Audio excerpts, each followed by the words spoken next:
Hey, welcome guys. In this tutorial of Blender, I am going to show you that how can you select two different or more than two different entities as a one. How can you select all that entities in a single click, and how can you uh, add, how can you merge, or how can you like unite different entities into a single entity. So how can you unite two different or more than two different entities into a single entity? It's very easy. So I'm going to select the first block, which is green block here. I am going to select it using the right mouse key. I have selected that. If I'm going to select the next object, I have to go to that. I have to point the mouse cursor on that object, and I have to click the right mouse button. So in this way you can select the object, that's So now we have to select these two objects simultaneously, like we have to merge it, we have to make it unite as a single entity.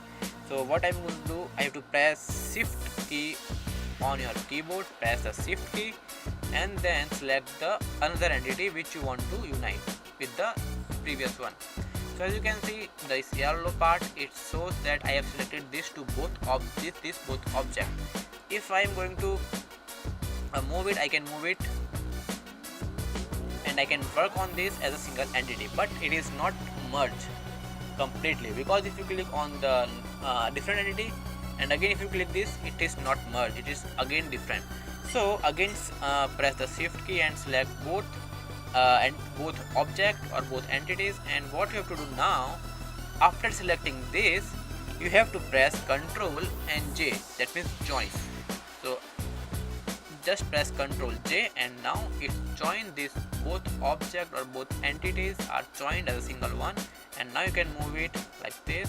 If you click the different entity and if you click again that object, it's merged, now it's joined.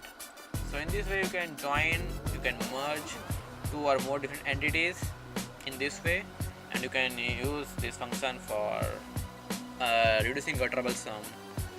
You can reduce your trouble like in this Blender. So I hope this video will be helpful to you, and don't forget to subscribe my channel for more such videos. Thank you.